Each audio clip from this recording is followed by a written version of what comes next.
This makes no fucking sense at all. Because Solo just turned babyface. And they have been establishing him outside of the bloodline. He's become more entertaining than he's ever been. He's been developing his own identity. And now, basically, they're like, oh, well, now you have to go back and be Roman's bitch again. Are you... What? That don't make any damn sense, dude.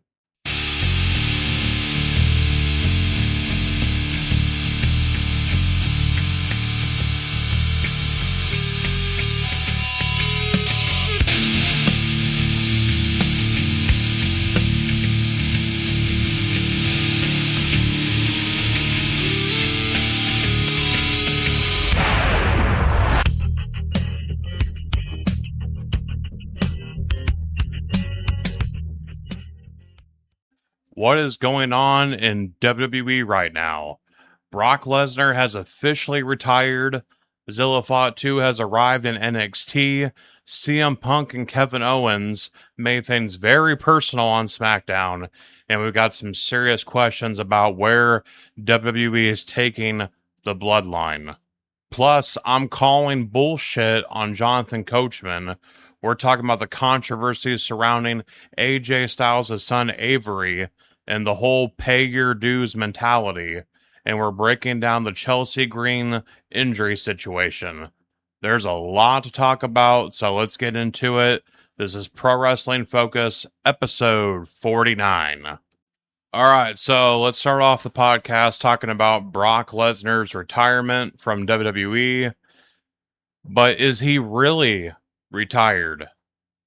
I mean, as we know, Brock Lesnar had his match against Obafemi at SummerSlam inside Hell in a Cell, and Brock lost to Obafemi.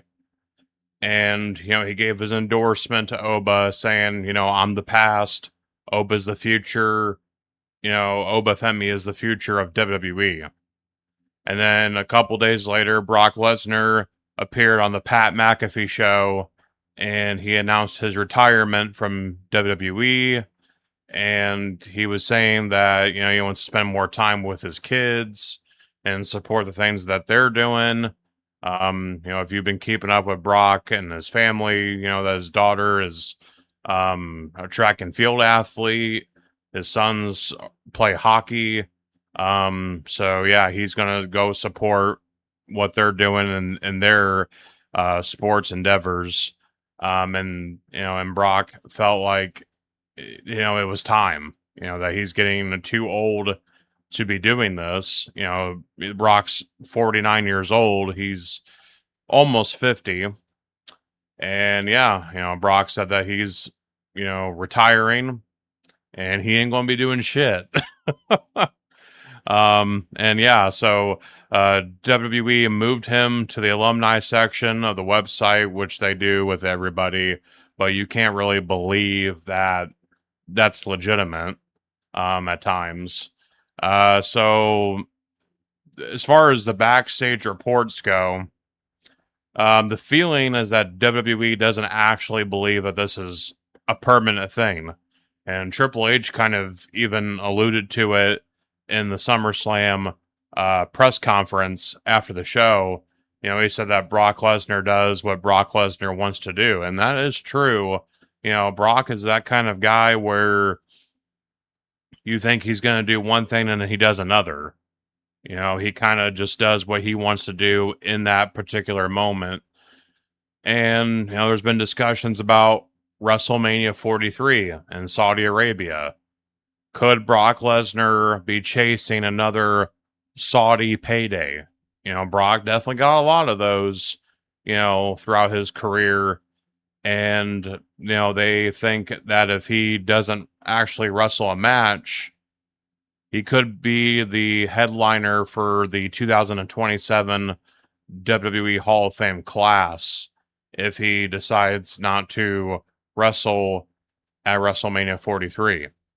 So, what do I think? I mean, if Brock Lesnar is done, if Brock Lesnar is retired, then what a career.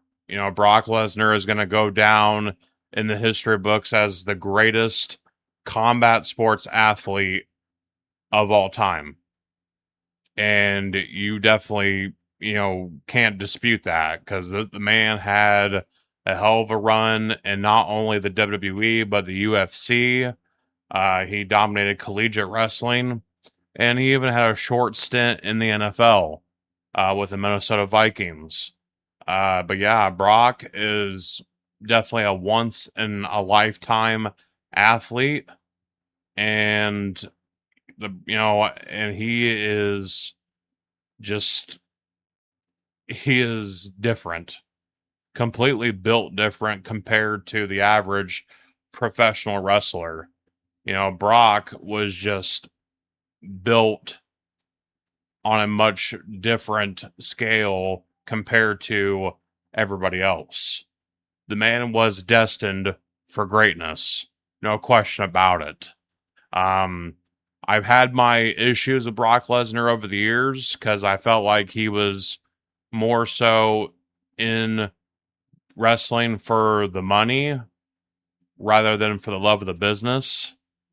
And I was critical of him not putting people over, but in the last couple years, I feel like Brock showed that he gave a shit about the wrestling business, and he was putting guys over like Seth Rollins, Roman Reigns, Cody Rhodes, and most recently Obafemi. Helped launch Obafemi into the superstar that he is going to become. So yeah, Brock Lesnar, I respect what he's accomplished in not only wrestling but also in mixed martial arts when he was the UFC heavyweight champion of the world. And but here's the thing: even though I've been critical of Brock Lesnar, there's no way in fucking hell I would ever fight that man. No, because Brock Lesnar, he, in my opinion, is capable of killing a man with his bare hands. That dude is a freak of nature, pure and simple. And there's no way in hell I would want to cross paths with that man. And yeah, I would not want to go ahead and do that at all. Because I know I would get my ass destroyed for sure. But yes, so I have respect for what Lesnar's accomplished in the wrestling ring, in the octagon, and he'll definitely be missed. His impact in the business will be missed if this is truly it for him, which I do think it is, because I don't foresee anything else for Brock really to do.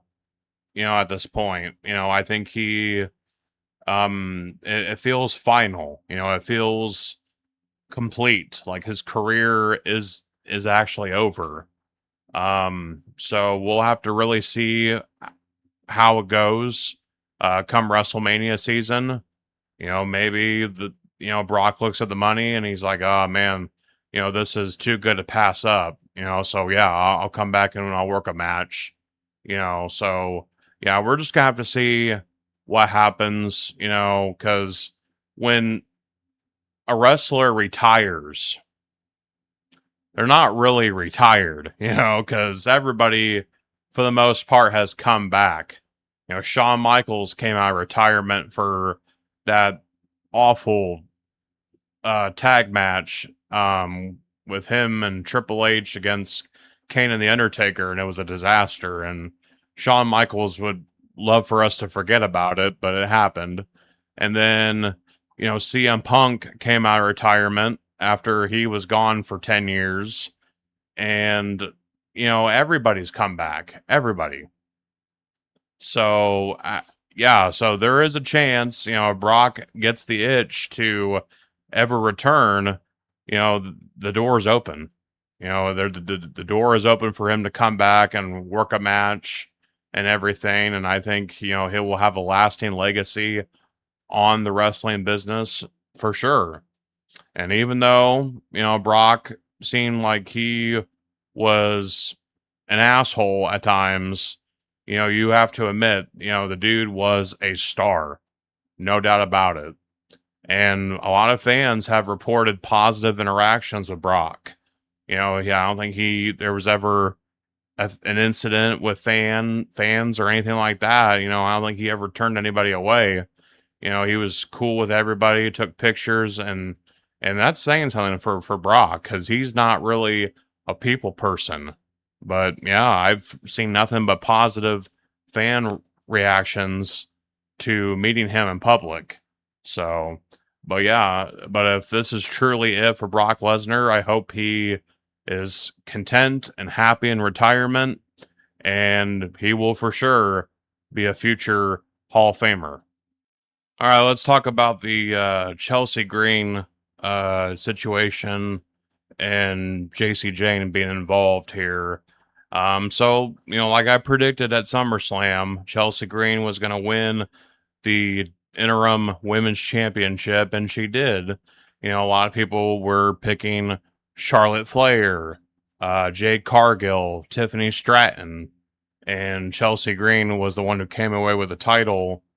And then, yeah, and it was a huge moment. It was the biggest moment of Chelsea Green's career and everything.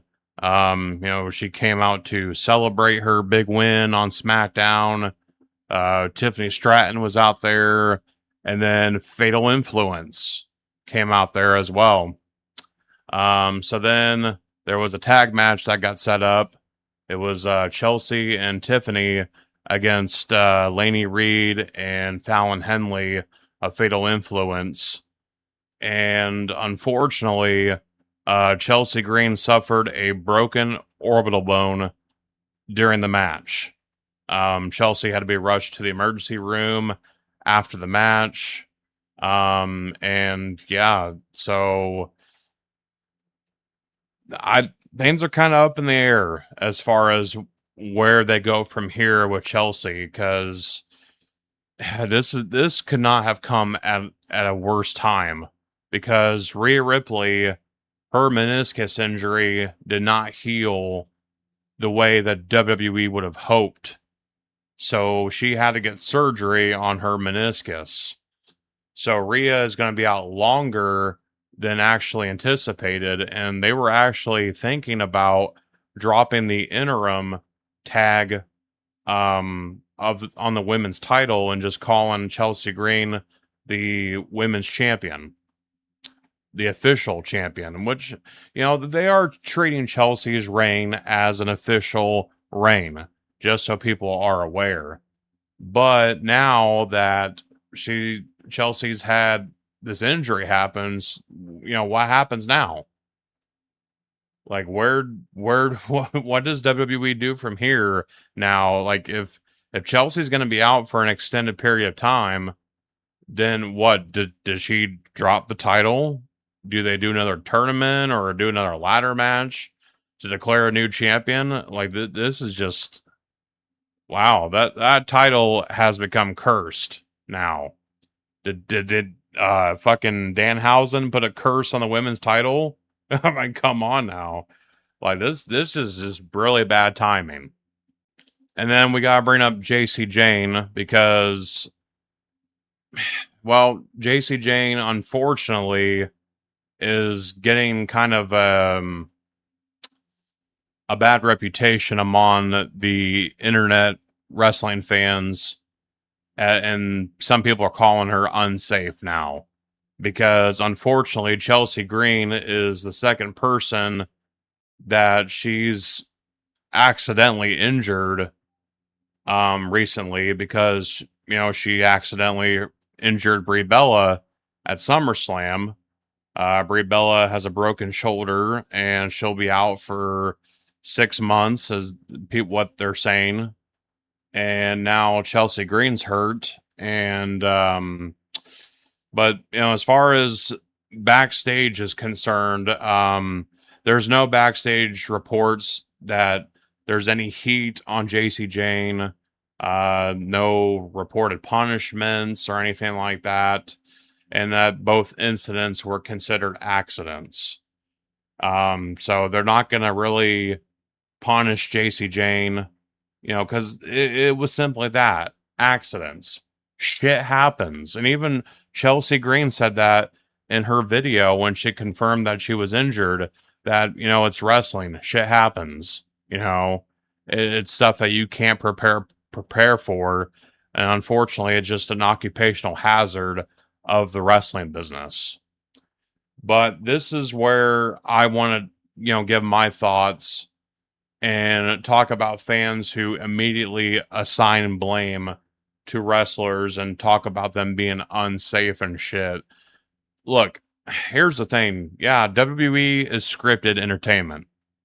It's scripted, the matches and the outcomes are predetermined, and everyone's in a storyline. But there's stuff that happens on live TV that you just can't prepare for. And unfortunately, that's what happened here with Jacy Jayne and Jacy Jayne. Jacy was just doing a move, and unfortunately, it injured Jacy. And I don't think Chelsea's necessarily, pissed at Jacy Jayne. It's just stuff that happens. And, there's a big difference between something that's an accident and someone who's unsafe in the ring. But yeah, I think WWE needs to keep the course on Jacy Jayne because, they're building her up along with Fallon and Laney. Fallon and Laney are the women's tag team champions. So yeah, they need to keep, going the course here. And then I believe that Jacy Jayne is supposed to have a United States title match against Tiffany Stratton on SmackDown. And that'll be interesting to see if Jacy walks away with the title or not. If they want to keep building up Fatal Influence, I think that's the way to do it, honestly. Have Jacy, take that title off of Tiffany, and then maybe you go Tiffany and Chelsea for the women's title if Chelsea is medically cleared to compete. Now, that's the big thing. What should happen now with the title since Chelsea's hurt? I mean, she could try to work through it, I think, they're definitely probably thinking about doing that damn face mask shit with, again, that some wrestlers have done, Trish Stratus has done in the past, Cody Rhodes has done it in the past. They could probably go that route, have her wear a protective face mask. Or they could just yank the title off of her, but I think that'd be incredibly unfucking fair. She just won the damn thing. But, they let Rhea be champion, with her injury and everything. She went over a month without defending it. So, I don't know what they're going to do with the women's title, honestly. It's a clusterfuck. It's bad timing. And it sucks for Jacy Jayne. It really does. Because she's someone that fans love. She's a star. And I really think she should get a run with this title. And then when Rhea comes back, then, Rhea will probably get a chance to either reclaim the title. Like I was saying, leading up to SummerSlam. But I don't know. It's just a messy situation for sure. All right, let's talk about WWE Radio that launched with SiriusXM, and it launched during SummerSlam weekend. And this new radio program features live 24/7 WWE programming. So it doesn't matter what time of the day it is, there will be something WWE related going on this SiriusXM channel. It features basically, Busted Open and the podcast that WWE does with Stephanie McMahon, Cody Rhodes, Undertaker, then the Raw recap shows. So there'll be something always going on with this WWE radio program on SiriusXM. and it featured for the first time ever live PLE audio commentary with Vic Joseph and Booker T calling the action at SummerSlam. And it got a very positive reception from fans, and I believe it's a great option for people who can't watch the PLEs. Or, let's say they're at work and, they're not able to watch the PLE, if their job allows them to listen to their earbuds or headphones at work, then they can tune in to SiriusXM WWE Radio and listen to the audio commentary. Because NFL fans do that. They listen to the radio for the NFL games, and yeah, I think it was pretty cool. And they had interviews with top WWE names like Triple H, CM Punk. I believe Charlotte Flair also was interviewed. It wasn't just like mid-carders. They had like the big top stars involved. And I think that, WWE Radio is a great concept. I love that they're doing the live PLE audio commentary for people who can't watch the PLE live. And, that way people can keep up with the action. Definitely very cool. But of course, there were people who had issues with this, and people are kind of pissed off that Busted Open is now operating within the WWE and SiriusXM ecosystem. And fans are worrying about independent wrestling and journalism disappearing, and that there basically has been a reduced coverage for AEW All Elite Wrestling. And Thunder Rosa, she was a part of the Bust Open rotation. She's no longer a part of it now. And fans are questioning whether critical coverage can survive under a WWE branded network. Now, here's the thing. It's called WWE Radio. So yeah, they're going to talk about WWE. That's basically what's going on. But here's the thing, you got such a small market for like independent wrestling. People keep up with it. There's passionate independent wrestling fans out there. And yeah, I can see why people might be a little upset that that kind of content won't be available on that particular channel anymore. And, they're probably angry about the AEW coverage being reduced. And it doesn't bother me because I don't really watch AEW all that much. It's just not for me. People don't come for my head. But yeah, I think in the long run, I think people are going to really dig this. And who knows? This might open up another like way to build stuff up on TV, let's say, for example, you have two guys who are feuding with each other. They come into the radio program, and then let's just say they go off on each other live on the air, and it adds to the storyline. I think there's a lot of positive coming out of WWE Radio than there are negatives. And then got to talk about Dave LaGreca. I haven't talked about Dave LaGreca in about a year.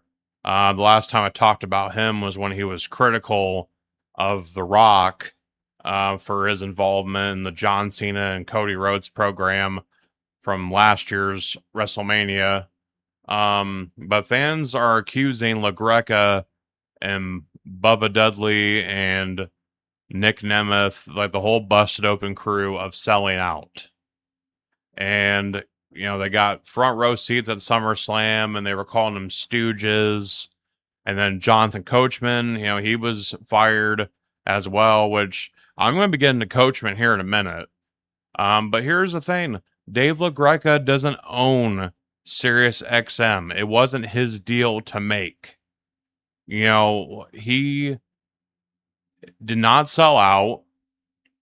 And besides, Nick Khan told Dave and the crew, I don't want anything to change with you guys. Don't feel like you have to be favorable towards us. I want you guys to still have your opinions about what we do, because that's, I love to see it.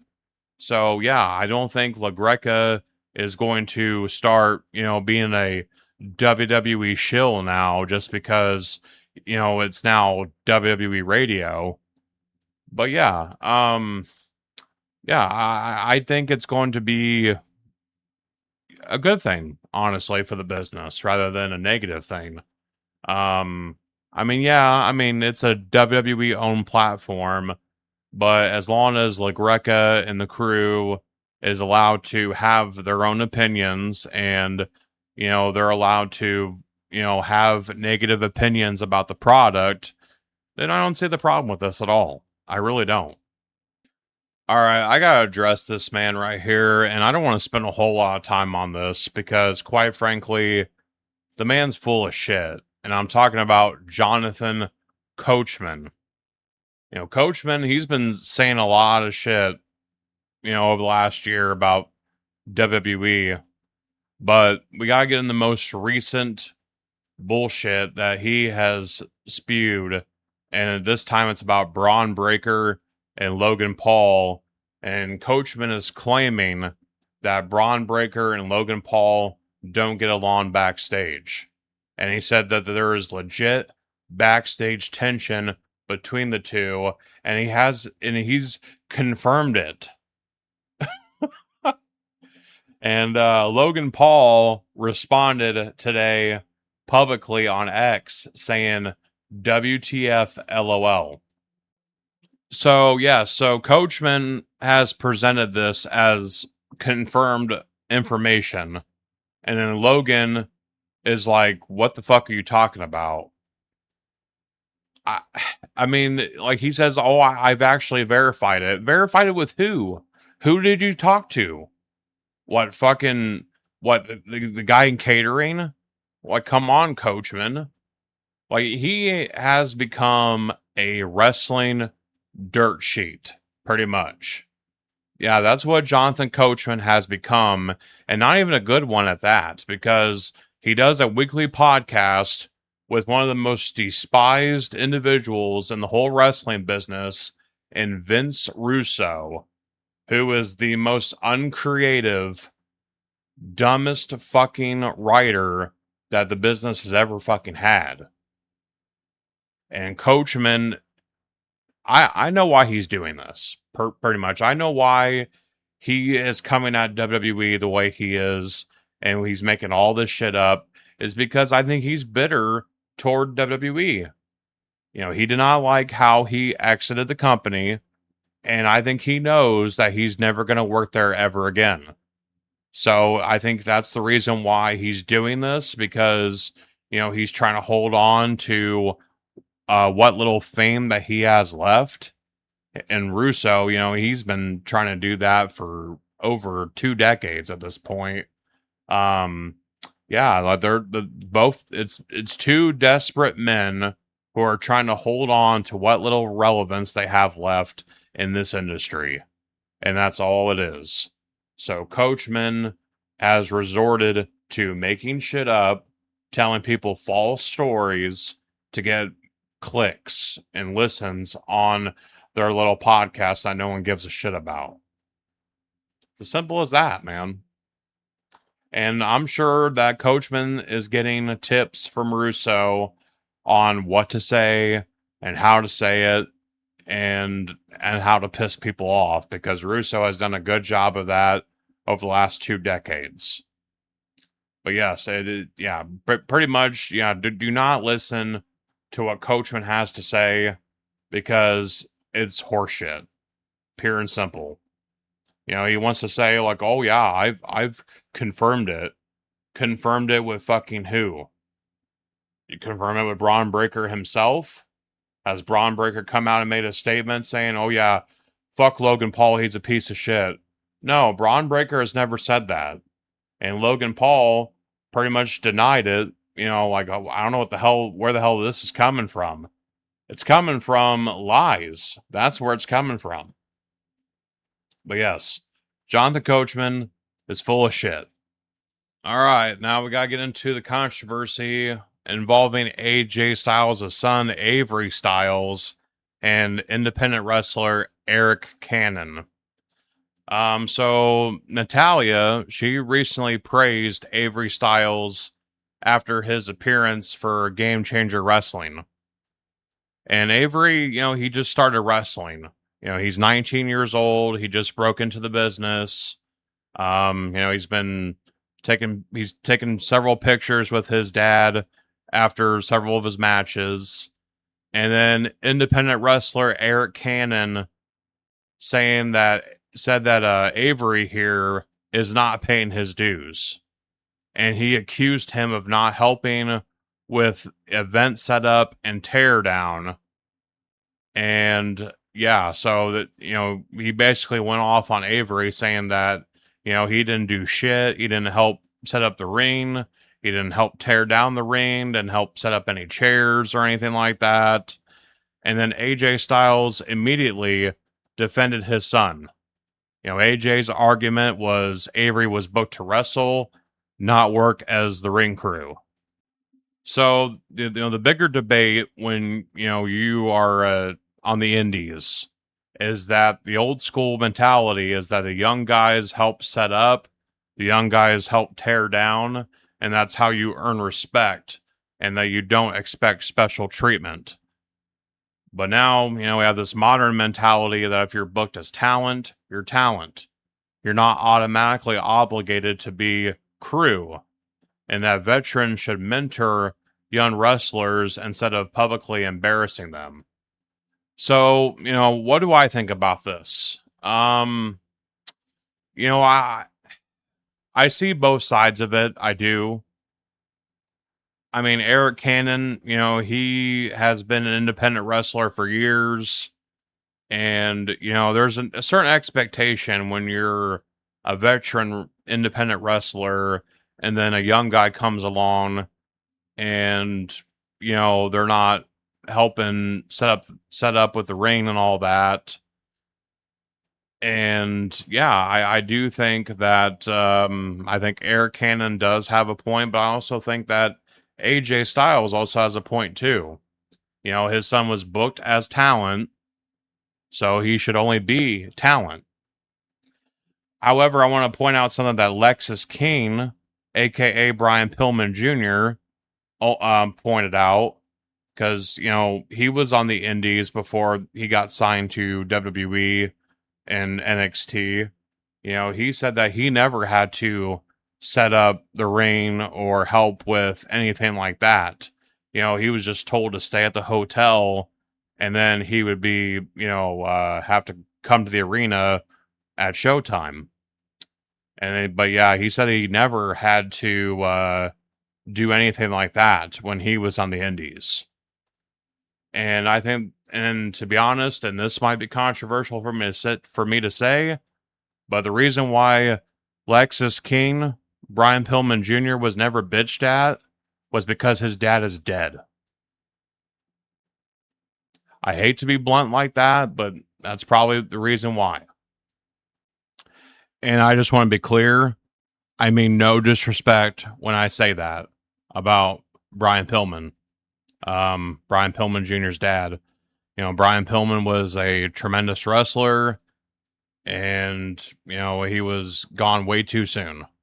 But I mean no disrespect at all when I say that, but I think that's probably the reason why nobody gave Lexus any crap during his indie days. But, you know, with Avery Styles, you know, AJ Styles, his son, you know, yeah, I mean, they're going to come at him because, you know, his dad is a legend. You know, AJ Styles is a legend in this business. He's won every major championship all across the world and in WWE. So I think there was an expectation that was, you know, that had to be expected of him, and he did not fulfill a certain expectation of a certain independent wrestler. And then Eric Cannon was even showing pictures of Cody Rhodes when he was on the Indies helping with Teardown.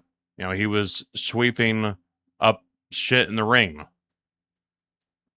Like I said, I see both sides of it, but I think for Eric Cannon to make this a whole public, display, yeah, I think it was kind of a way to get his name out there more, to get people, finding out who he is and everything.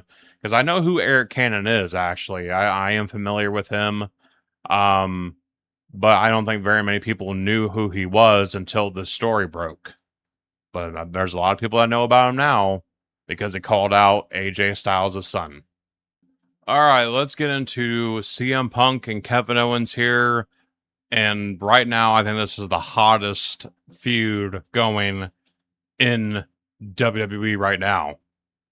But yeah, let's talk about how we got here. So CM Punk retained the WWE title against Cody Rhodes at SummerSlam with some help from Randy Orton. And then Kevin Owens won the Fatal 4-Way against Sami Zayn, Gunther, and Finn Balor to become the number one contender for the WWE Championship. And then we come to SmackDown this past Friday. Cody Rhodes came out and talked about Randy Orton screwing him over. And then Punk comes out.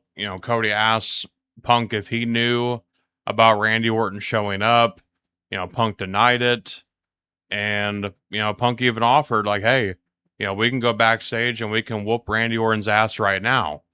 But Cody said, no, I appreciate it, but I'm going to handle this myself. So then Cody leaves.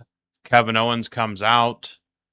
And we get a promo exchange between Kevin Owens and Punk. And man, this got personal real quick. So, yeah, Kevin Owens said that Punk has not changed at all. And he called him the same arrogant sociopath that he's always been. And Punk has, he said he was appreciative of, Punk and the path that he's blazed for guys like him.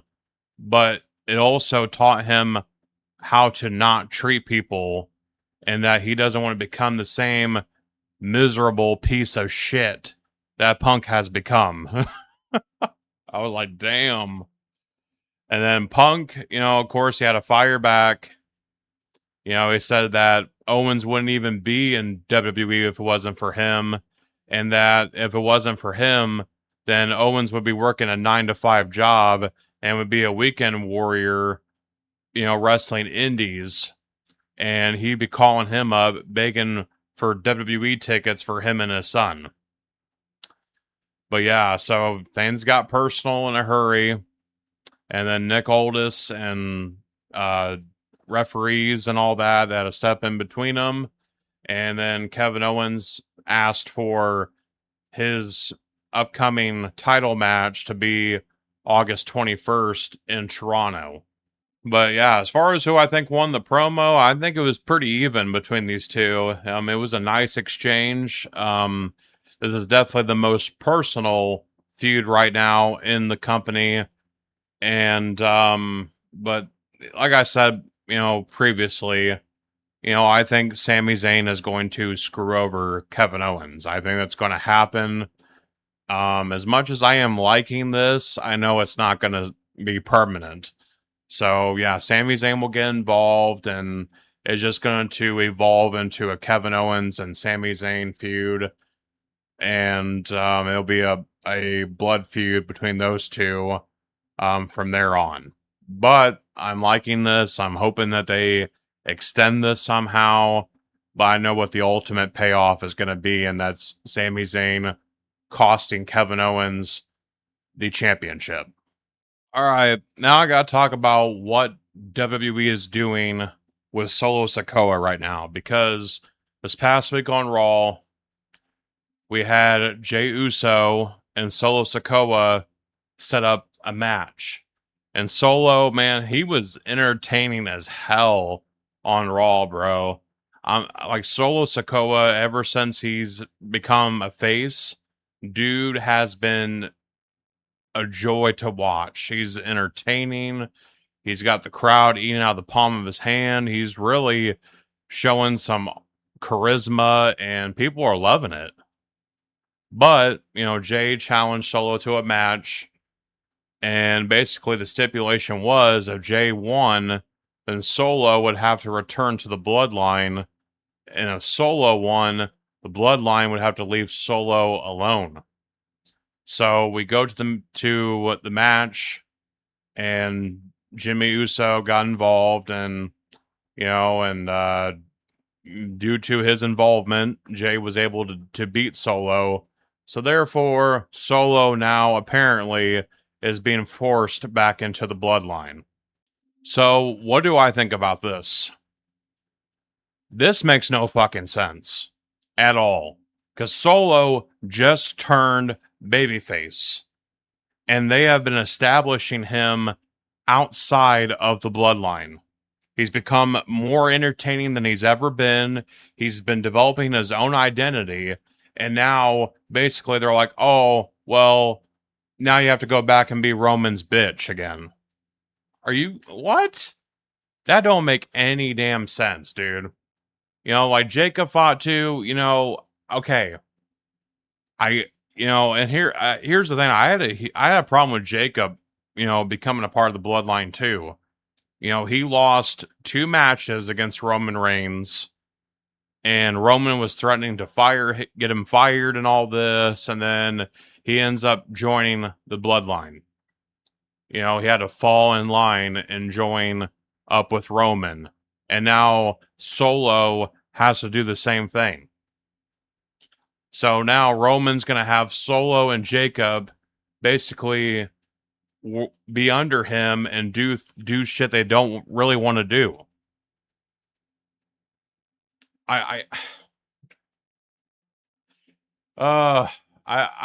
don't understand why they would do this shit. Honestly, like if you had Solo really break out here and he was just fucking awesome this past Monday on Raw, and he's just been awesome in general here lately, and now he's got to go back and be Roman's lapdog again. Stupid. And the fans are getting tired of the Bloodline. They are. The fatigue has set in, and we're tired of it. We are sick of the Bloodline. These guys do not need to be together again. The Bloodline storyline in its first incarnation was legendary. But now the fans are tired of the Bloodline. And then, it's funny because we had Roman Reigns and LA Knight reignite their feud last week, and then this week, Roman Reigns wasn't on Raw, but LA Knight was, and he had a confrontation with Jacy Fatu, and the focus was on Solo and the Usos, pretty much. Now, what I'm hoping for on Raw next week is that, Solo's in the ring with the Bloodline, they're preparing for Solo to come back to the family and everything.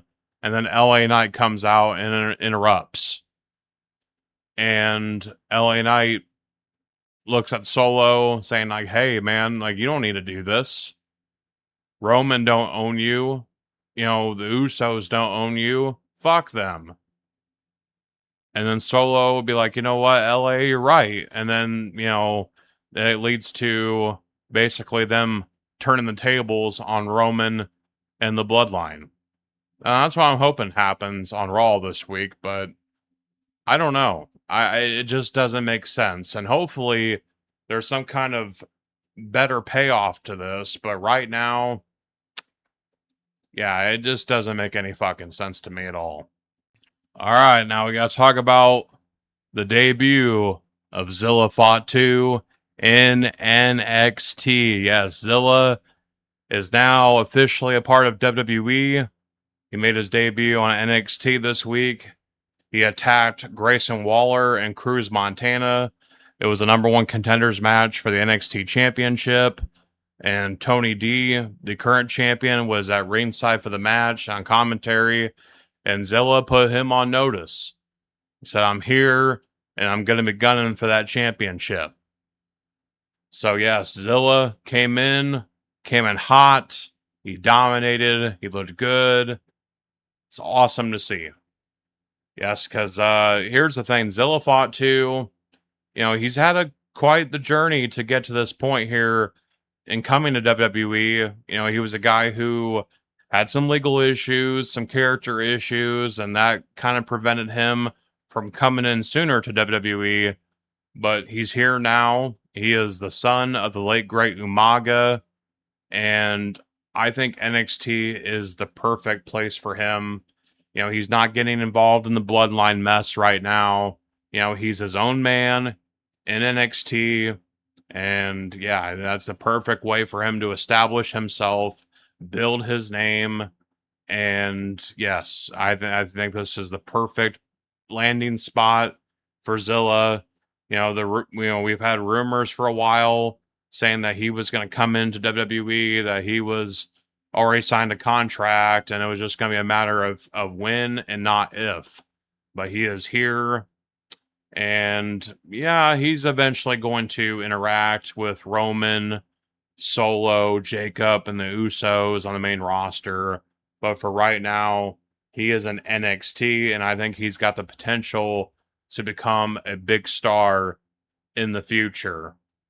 And yeah, man, I'm excited.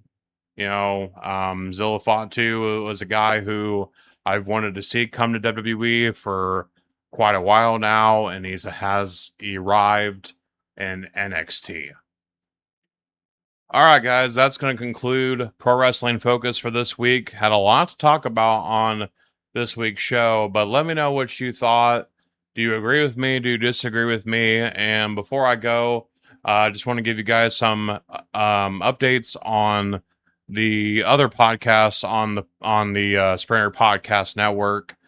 Check out my newest episode on the Cody Springer Show, where I discussed Plushie's Playground. Definitely got to check that episode out if you're a parent, making parents aware of that website. And then also, there will be a brand new episode of Creepy AF dropping on Friday.